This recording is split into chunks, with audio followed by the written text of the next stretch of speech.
존경하고 사랑하는 김승민 목사님께서 섬기시는 이 귀한 강단에 부족한 저를 불러주셔서 오늘 말씀 증거하게 해주셔서 감사합니다. 제가 김 목사님 뵈러 한두 번 교회를 온 적은 있지만 설교를 처음 하는 일이라서 제 자신에 대한 소개를 조금 드리고자 합니다.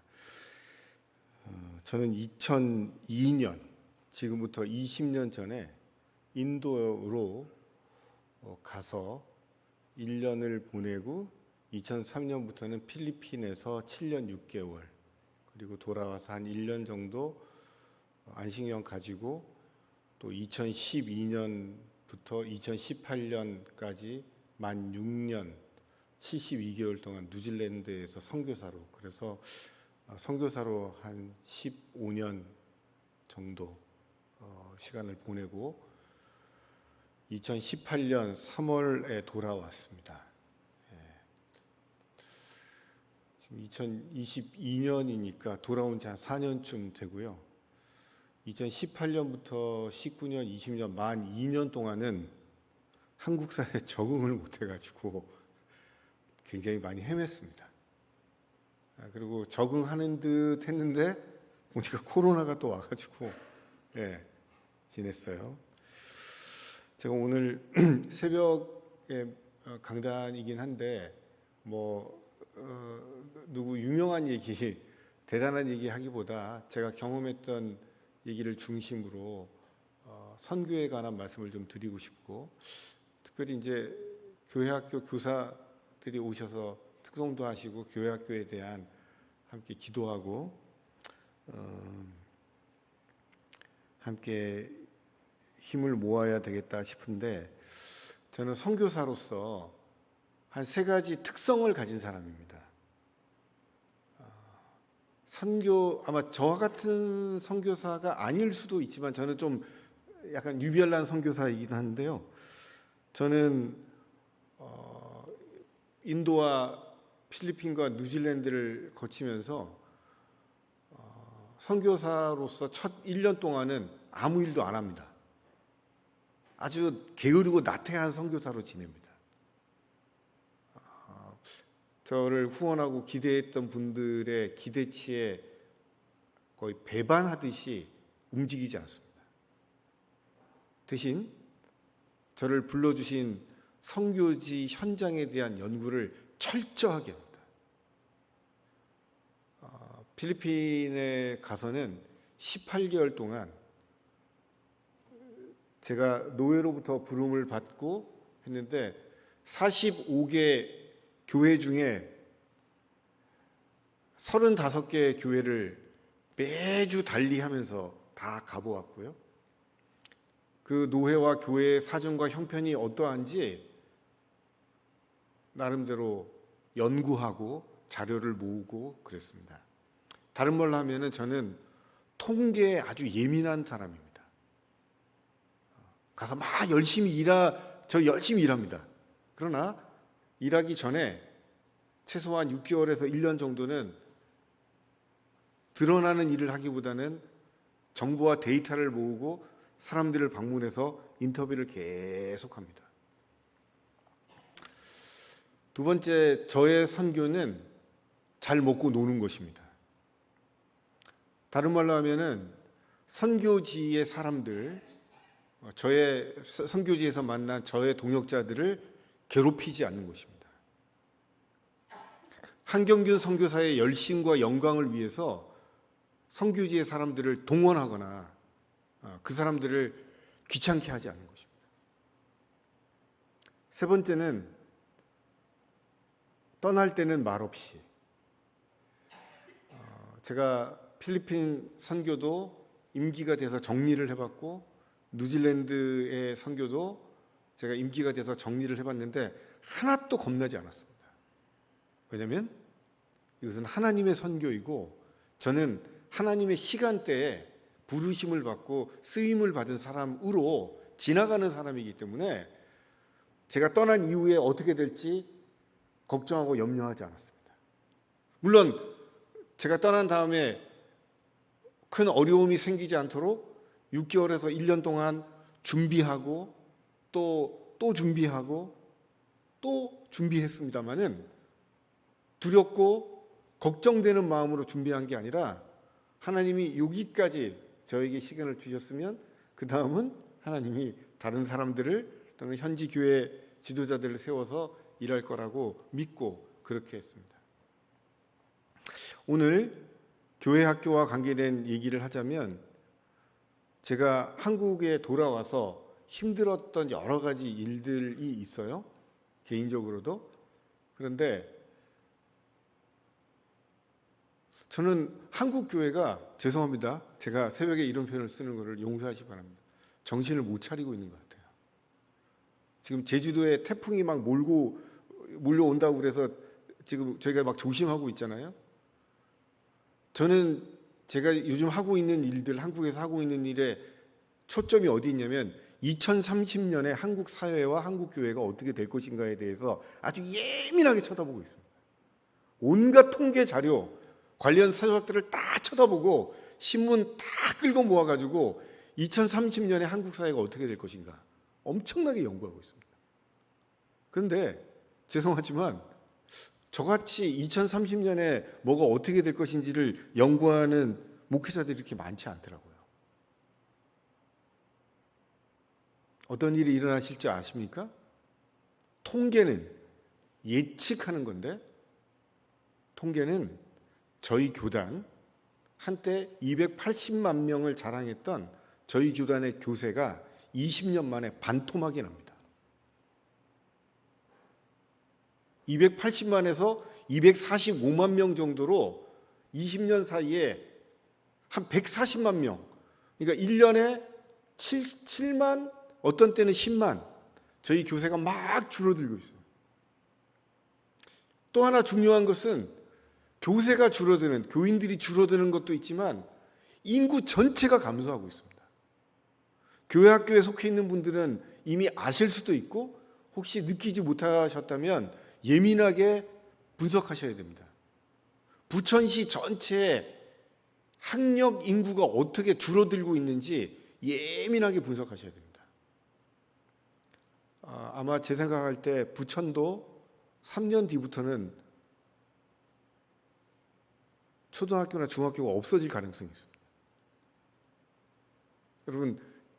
여러분 시대에 한 번도 경험하지 못한 이제 인구 감소에 의해서 저 농어촌에 있는 작은 학교가 사라지는 게 아니라 대도시에 있는 멀쩡한 학교들이 사라지게 될 것입니다. 그러면 그거는 교회 바깥에 어떤 학교가 사라지는 것이고 절대로 원미동 교회 학교에는 그런 일이 일어나지 않을 것이다. 일어날 것입니다.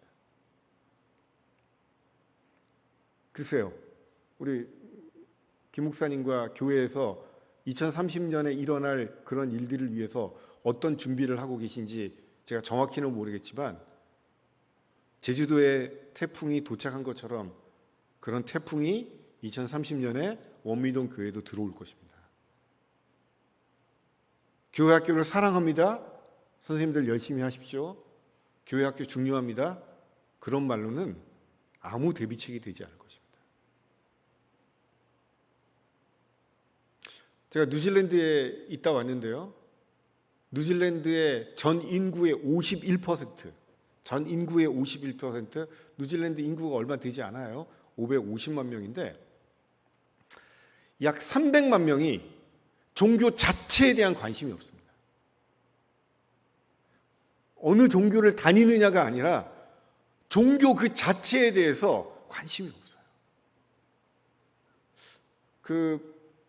이 영어를 쓰는 백인 목사님들끼리 모여서 농담했다는 얘기, 저도 책으로 슬쩍 읽어서 진짜 사실인지는 모르겠는데 미국 목사님, 캐나다 목사님, 호주 목사님 셋이 모여가지고 교회의 미래에 대해서 제가 지금 2030년에 관심을 갖듯이 그런 걸 가지고 대화하는 모임이 있었대요. 그래서 이제 미국 목사님이 캐나다 목사님을 보면서 이랬대요. 아니 우리는 남부에 바이블 벨트도 있고 그러니까 어려워도 버틴다. 근데 어떡하냐? 캐나다 교회 그렇게 어려워가지고 교인들도 줄어들고 많이 힘들다며? 이렇게 캐나다 교회 목사님을 위로했다는 거예요. 그랬더니 캐나다 교회 목사님이 미국 교회 목사님을 딱 쳐다보면서 그러지 마. 옆에 호주 교회 목사도 있는데 그래도 캐나다는 버텨. 호주 얼마나 어려운데. 그러니까 그 얘기를 들었던 호주 교회 목사님이 성질을 버럭내면서 알면 똑바로 알아. 우리는 뉴질랜드도 아닌데. 이게 조크 같지만 뉴질랜드의 종교 영적 상황을 대변하는 백인 목사들 사이에서 하는 농담이라는 거예요. 51% 종교에 대한 관심 자체가 없습니다. 그런데 제가 어느 날 아니다. 뉴질랜드에 어마어마한 거대 종교가 있다라고 하는 걸 제가 발견한 날이 있어요. 뉴질랜드는 국가 스포츠가 럭비예요. 럭비. 국가 대항전을 합니다. 뉴질랜드 럭비 팀을 올 블랙이라고 해가지고 우리나라 뭐 축구 이런 거는 잽도 안 됩니다. 그런데 럭비가 되게 거친 경기거든요. 그런데 뉴질랜드에서 럭비 경기장에는 가족들이 갑니다. 가족들이. 그러니까 엄마, 아빠, 딸들, 온 가족들이 그 럭비 경기장을 보는데 럭비 경기에 임하기 전에 두 가지를 하거든요. 뉴질랜드 국가를 부릅니다. 신이시여 뉴질랜드를 보호하소서라고 하는 가사가 있는 국가를 부르는데요.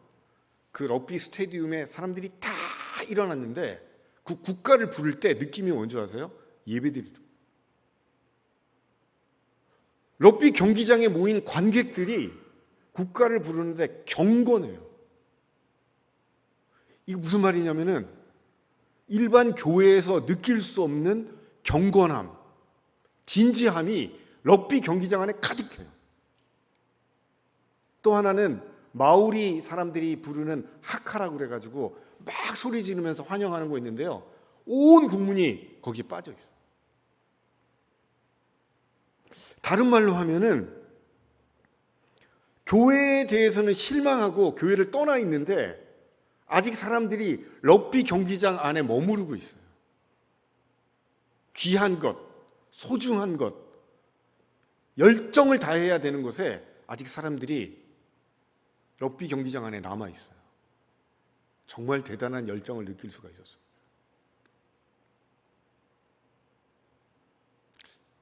제 통계가 맞을 것인데요. 작년 통계에 대한민국 51%도 종교에 무관심합니다. 여러분 잘 안 받아들이시고 원미동 교회 안에서 충성스럽게 신앙생활을 하셔서 그런데 대한민국도 영적 상태가 뉴질랜드하고 똑같이 되어 있습니다. 저는 깜짝 놀랐습니다. 전율했습니다. 다 이미 여러 경로를 통해서 들으셨겠지만 대학가의 대학생들의 복음화율은 3%가 되지 않습니다. 대한민국의 우리 기독교 퍼센트는 평균 25%로 잡고요. 특정 지역은 33% 가는 지역이 있습니다. 그런데 대한민국의 대학가는 복음화율이 3%가 되지 않습니다. 이거를 어떤 분들이 걱정하듯이 얘기해요. 아유 뭐 잘 안 된다고. 걱정할 문제는 아니고요. 교회가 목숨을 다해서 최선을 다해서 대비하고 준비하고 노력해야 됩니다. 그런데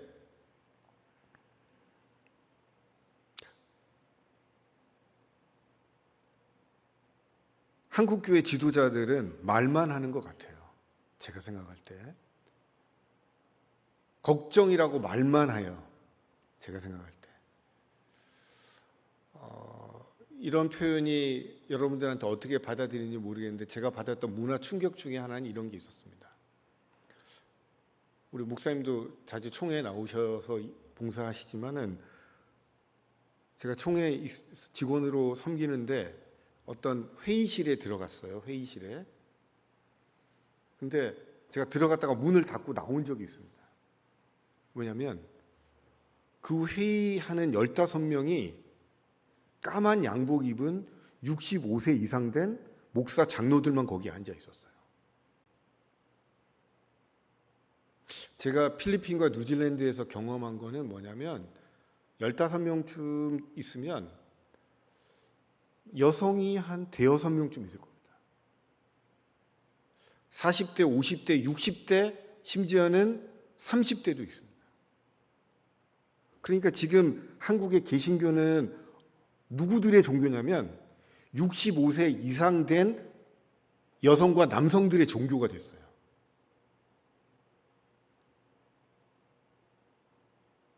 새벽부터 너무 제가 시리어스한 얘기를 하니까 아주 긴장하시죠?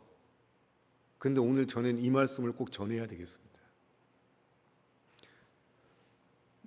교회 안에서 여러분들이 하고 있는 여러 가지 일들을 제가 경험한 것들로 비추어 한번 보세요. 저는 선교지에서 20대와 30대와 40대와 50대와 60대가 함께 대화하고 회의하는 공간에 있었습니다. 최소한 3분의 1 이상이 여성인 교회에 있었는데 어느 공간에 들어갔더니 65세 넘은 남성들만 앉아가지고 교회에 대한 것들을 결정하고 있었습니다. 이런 일은 어떻게 오냐면 20대를 교회에서 밀어내는 겁니다. 30대를 밀어내는 겁니다. 젊은 여성들과 남성들을 밀어내는 겁니다. 특별히 30대, 40대, 20대는 대학가의 복음화율이 3%라고 치고 30대, 40대도 밀어내는 것입니다. 하나님의 백성들이 하나님께 받은 은사와 열정들을 말하고 표현하고 공유해야 되는데 특정 그룹 65세 이상 된 남성들이 여론을 주도하고 기득권을 쫙 잡고 있으면 이 교회는 희망이 없는 거죠. 복음이 들어간다는 것, 선교가 된다는 것, 교회가 발전한다는 것은 어떤 뜻이냐면 차가웠던 존재가 따뜻해지는 겁니다. 딱딱했던 존재가 유연해지는 것입니다. 제가 선교지에서 잘 논다 이렇게 표현했는데 그 논다라는 건 좀 고상한 말로 하면은 선교지의 사람들을 잘 섬기고 환대한다 그런 뜻입니다. 여러분 2030년에 일어날 통계 중에 또 하나가 다문화 550만 명 정도가 2030년에 한국에서 살 것입니다. 그 말은 5천만 인구의 10%가 다문화 인구가 된다는 뜻이고요. 여러분 어떤 지역에 가면 다문화 가족이 없으면 그 면 단위의 경제 시스템이 가동하지 않는 지역이 대한민국에 굉장히 많이 있습니다. 그런데 우리는 그런 사람들을 아직 교회 안으로 받아들이고 있지 않아요. 제가 뉴질랜드에 있을 때 두 가지 얘기를 드리겠습니다. 제 아들이 졸업한 마운틴 로스쿨 그랜마 스쿨이라고 하는 학교가 있습니다. 굉장히 큰 학교입니다. 2,400명이 다니고 있는. 그런데 그 마운틴 로스쿨 그랜마 스쿨에 다니고 있는 아이들의 부모의 국적은 96개국으로부터 왔습니다. 그 학교를 연구하는 사람들이 너무너무 많아요. 그 학교에 다니는 중국인, 인도인 애들은 뉴질랜드 백인들이 거의 떨어지는 의과대학에 다 붙습니다. 남태평양에서 온 그 이주자의 아이들 뉴질랜드의 춤, 음악 다 주도합니다. 다시 말하면 이민자들이 그 나라에서 서름을 받지 않고 당당하게 살 수 있도록 백인들이 자기 자리를 다 내놓기 시작했습니다. 여러분 느끼셨겠지만 저는 한국 교회가 2030년까지 변하는데 여성에게 과감하게 자리를 주지 않고 20대, 30대, 40대들에게 과감하게 자리를 주지 않고 한국에 더불어 같이 살고 있는 다문화 사람들에게 과감하게 기회를 주지 않으면 교회는 차갑고 딱딱하게 쪼그라들어서 지금 우리가 갖고 있는 아픔과 위기보다 훨씬 더 슬피 울며 왜 이 교회가 이렇게 되었냐라고 할 때가 올 것입니다. 저는 이 새벽에 원미동교회 새벽기도에 오신 분들에게 제가 예언자는 아니지만 김 목사님, 제가 2030년에 한번 원미동교회 더 올 수 있도록 기회를 한번 주시면 좋겠습니다. 제가 새벽에서 얘기한 이야기가 맞는지 안 맞는지,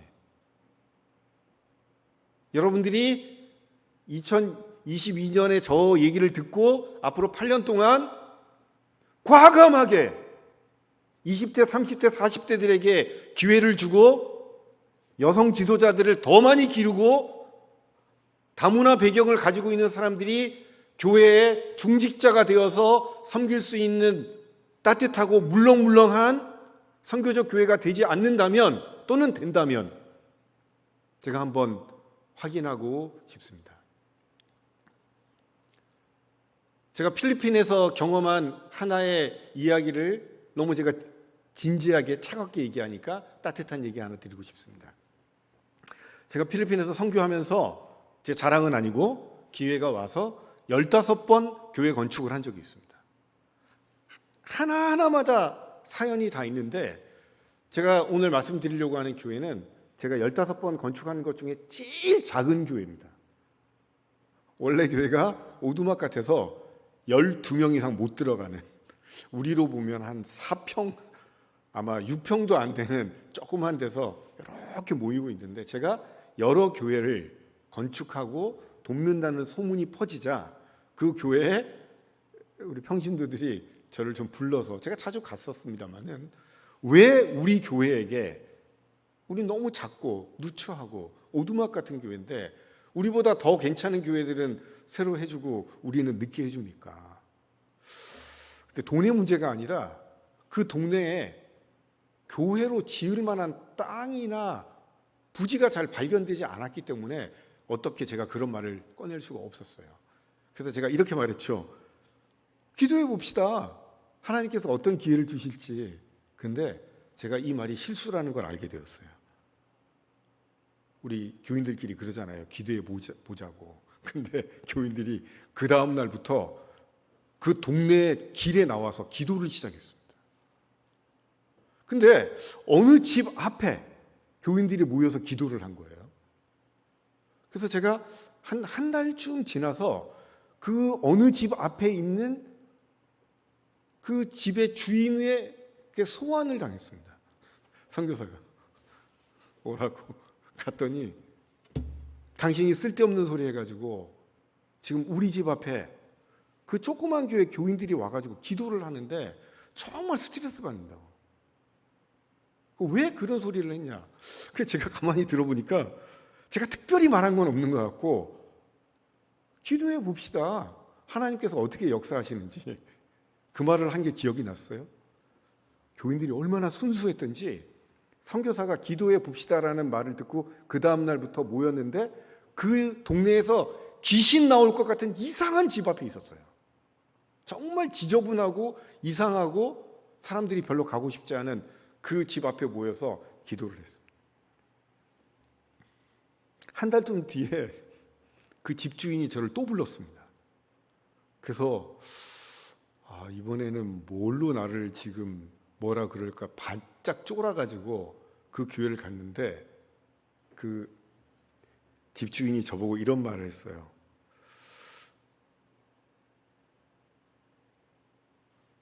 그 교인들 말이에요. 기도를 하고 있는 그 교인들이 이상하고 대단한 것 같아요. 사실 그 집이 내가 우리 아들한테 집을 줬는데 정말 우리 아들이 집 관리를 못 해가지고 나도 언짢고 그랬는데 아들이 자기한테 와가지고 너무 힘들다고, 맨날 교인들이 와가지고 집 앞에서 기도한다고. 그래서 제가 교인들한테 물어봤어요. 무슨 기도를 하냐 그랬더니 하나님, 이 산지를 내게 주소서처럼 이 집을 내게 주소서. 그래서 그 저녁 때만 되면 교인들이 모여가지고 그 집 앞에서 시위하는 건 아니에요. 그냥 집 앞에서 이러고 있고, 정말 동네에서 이상한 집인데 하나님, 이 집을 저에게 주소서. 하나님이 역사하셨어요. 그 집주인이 저한테 더 이상 나도 기분 나쁘고 우리 아들도 기분 나쁘기 전에 집 사라고. 그래서 그 시점에 한국에서 어떤 권사님께서 평생의 소원이 선교지에 교회를 짓는다라고 하셔서 모든 게 합력하여 선을 이루고 시간대를 맞게 되는데, 그래서 그 귀신같이 나오는 집을 완벽하게 허물고 새 예배당을 싹 지었는데 이게 끝나는 게 아닙니다. 교인이 12명밖에 없다고 제가 말씀드렸잖아요. 오두막에. 그런데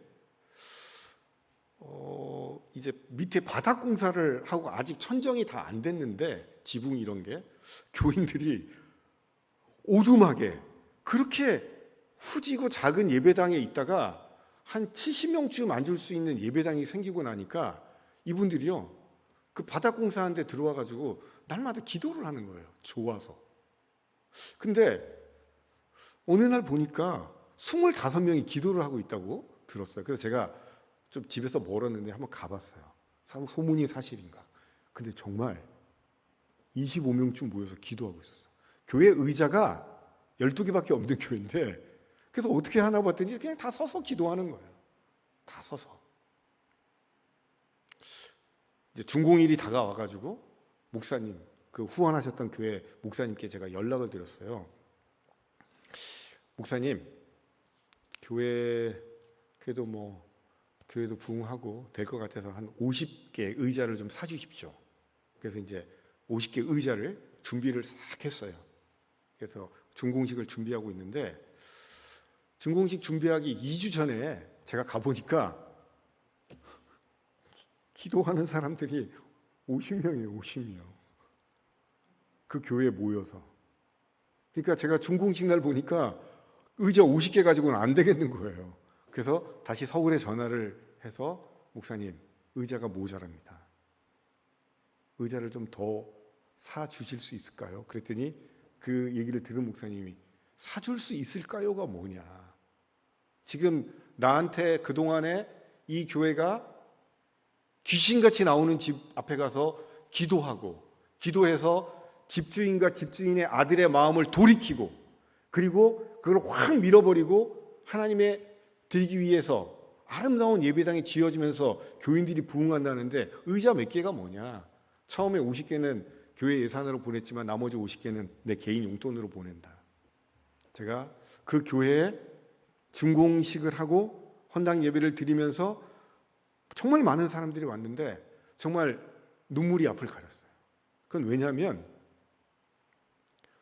저희 노회에서 가장 가난하고 가장 보잘것없고 가장 작은 교인들이 한 기도를 하나님이 들으시고 응답해 주셨다는 것을 제가 목격했기 때문입니다. 한국교회에서 보내는 돈이 책정되어 있지 않았어요. 제가 그 교회를 할 수 있다고 자신하지 않았어요. 정말 가난하고 약한 사람들이 하나님께 의지하고 기도를 시작할 때에 10명, 12명, 20명, 25명, 50명까지 건축하는 그 과정에 늘어나는 것들을 제가 경험해 볼 수 있었습니다. 제가 가회동이라고 하는 북촌 한옥마을이라고 하는 동네에서 제 사무실이 있어서 일을 하고 있는데요. 제 옆 건물이 안국선원이라고 해서 불교 교육을 이렇게 하는 데예요. 여러분, 코로나가 우리가 지나가고 있죠? 아직도 교회들이 침체되고 있죠? 아침 8시부터 8시 30분 정도는 매일 아침마다 안국선원 앞에 교통정체가 일어납니다. 저희가 70년대 맛보았던 성경 공부를 하기 위해서 교인들이 막 교회에 오고, 아침이면 아침, 금요면 금요 쫙 모여서 열심을 내던 그 열심이 있잖아요. 그 열심이 안국 선원에 가 있는 것 같아요. 자가용, 마을버스, 걸어오는 사람들, 정말 큰 건물은 아닌데 메어지도록 사람들이 들어오는 것을 볼 수 있습니다.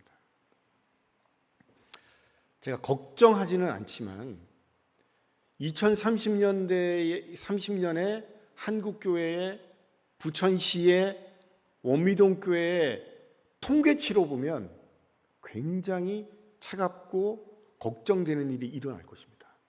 그러나 제가 필리핀에서 경험한 건 뭐냐면, 예산이 빵빵하고 사람들이 엄청나게 많고 합심해서 대단히 큰 행사를 조직해야만 하나님께서 역사하시는 것이 아니라, 하나님을 민감하게 느끼는 사람들,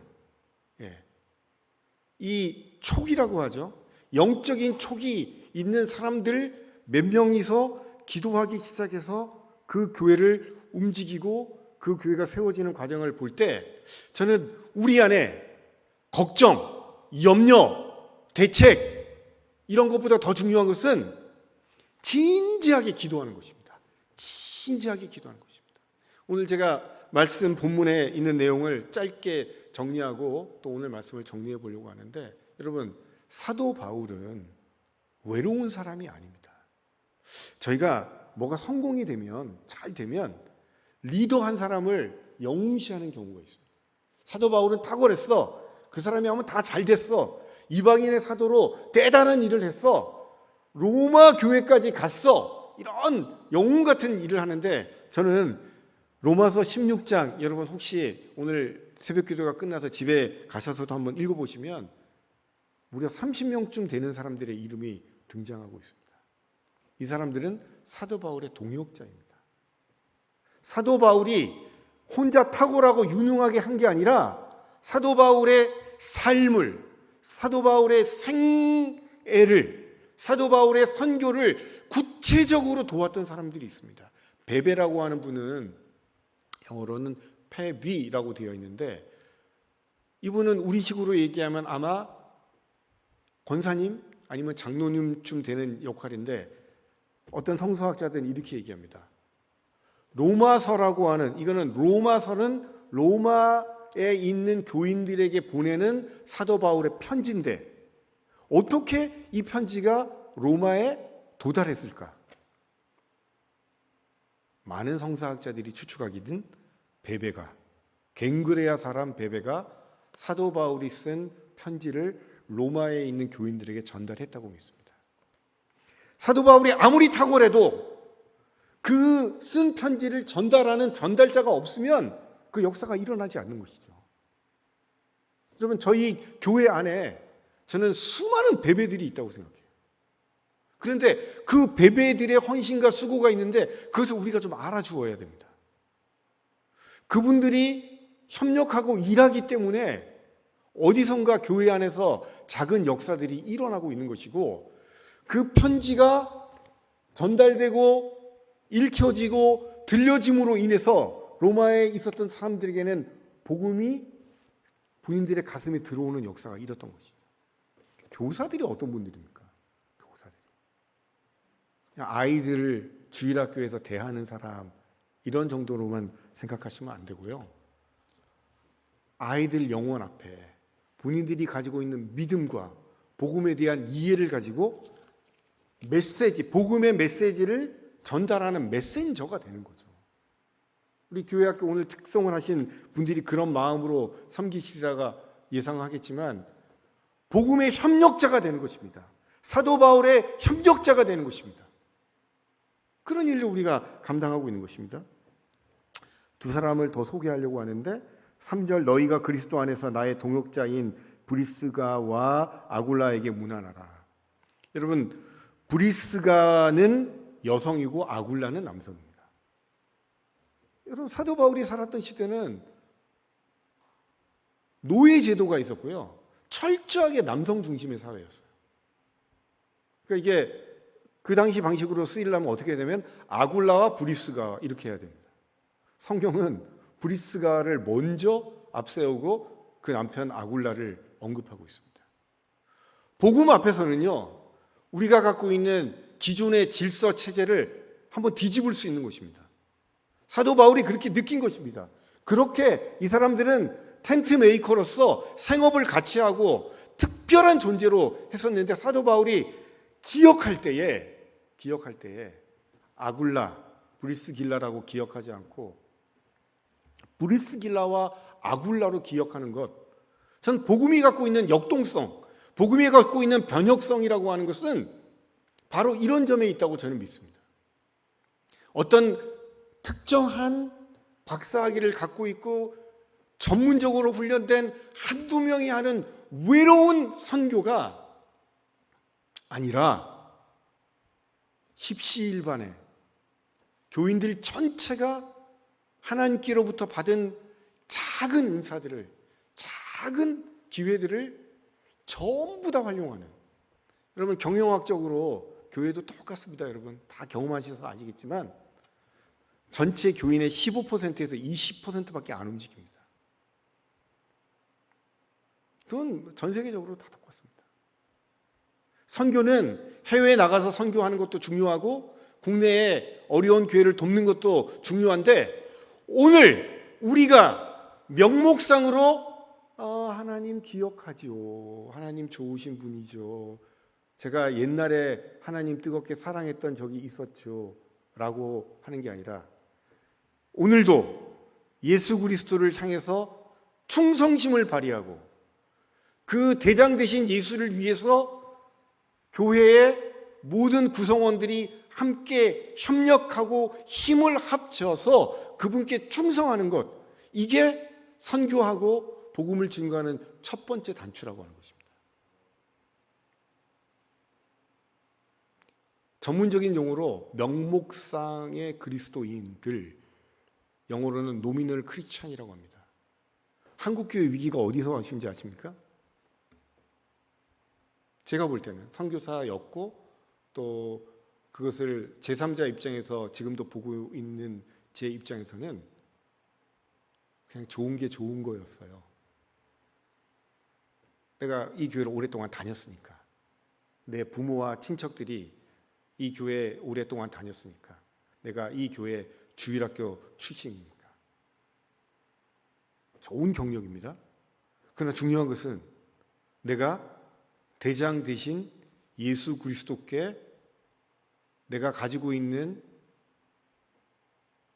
체력, 능력, 은사를 가지고 하나님의 영광을 위해서, 그 나라를 위해서 충성하고 있는가, 그 마음이 일어나지 않고 차가워지고 딱딱해지면 그것은 복음화가 잘 안 되는 것이죠. 말씀을 제가 좀 정리해 보려고 합니다. 첫 번째, 2030년에 어떤 일이 일어날지 여러분과 제가 내기를 한번 해보면 좋겠습니다. 훨씬 더 어려운 일이 생길 것입니다. 지금 우리들이 걱정하는 일보다 훨씬 더 어려운 일이 생길 것입니다. 그런 일에 대한 대비를 해야 됩니다. 제가 제시하는 대비는 차가운 교회에서 따뜻한 교회로, 딱딱한 교회에서 물렁물렁한 교회가 되는 것입니다. 그래서 20대, 30대, 40대 젊은 세대들에게 과감하게 기회를 주는 것입니다. 교회에 어떤 봉사부서나 주방에 이렇게 되어 있었던 여성들을 교회 중심에 놓고 부드러운 카리스마로 교회를 섬길 수 있도록 여성들에게 과감하게 기회를 주는 것입니다. 세 번째는 2030년에 550만 명쯤 이르러서, 지금 현재 200만 명인데 전체 인구의 10%쯤 되는 다문화 배경을 가진 사람들이 오미동교회에 10%, 15%쯤 돼서 자리 잡아서 그들을 환대하는 교회가 되는 것입니다. 이거 못하면 한국 사람들은 인구가 감소하고 한국 사람들은 점점 복음화율이 떨어지기 때문에 어떻게 보면 목사님, 제가 목사님 존경하고 좋아하는 사이지만 바로 내일부터 부천시 다문화 인구 샅샅이 뒤지고 저기가 우리의 복음의 사각지대가 어디에 있었는지 정확하게 분석하고 그들을 말로 아니고 마음으로 실질적으로 환대하고 기회를 주는 교회가 되지 않으면 아마 우리는 2030년에 어려움을 겪을 것입니다. 두 번째, 선교는 영적 촉을 가지고 하나님께 대단하게 매달리는 사람들이 기적을 경험하는 것입니다. 숫자가 많지 않아도 괜찮습니다. 전 교인이 다 동원돼 가지고 꽉 차서 총동원, 그런 말 안 해도 괜찮습니다. 그러나 하나님의 역사하심, 하나님의 변화시키는 능력, 하나님이 이끌어 가시는 능력을 믿고 전적으로 의뢰하면서 하나님의 능력을 믿고 기도하는 사람들이 있는 교회는 기적이 일어날 것입니다. 변화가 일어날 것입니다. 여러분들이 그런 교회의 일원이 되시길 바랍니다. 마지막으로 정리하는 것은 사도 바울도 고백했던 것처럼 선교와 목회와 이런 모든 것들은 탁월한 몇몇 사람들이 하는 것이 아니라 정말 우리 교회에 속해 있는 구석구석 믿음도 잘하고 은사도 잘하고 열심도 잘할 수 있도록 배려하고 보장해서 우리가 해야 됩니다. 교회 학교 왜 합니까? 복음의 씨가, 믿음의 씨가 만큼 있는 것들을 조건을 맞추어서 그리스도의 사랑의 온도로 그리스도의 능력으로 선생님들을 통해서 비춰줘서 그것이 자라게끔 만드는 게 교육이고 봉사고 섬김이고 목회가 아닌가 싶습니다. 그런 의미에서 오늘 9월의 첫 번째 토요일 기도의 제목을 가지고 이 교회에 나오신 분들 모두에게 하나님의 특별한 은혜와 감사가 넘치시기를 바라고 2030년까지 최선을 다해서 이 세상의 쇠퇴와 무종교의 광풍이 몰려올지라도 우리 원미동 교회는 뜨겁고 따뜻한 교회로 하나님께 영광 돌리는 그런 교회가 되시기를 간절히 바랍니다.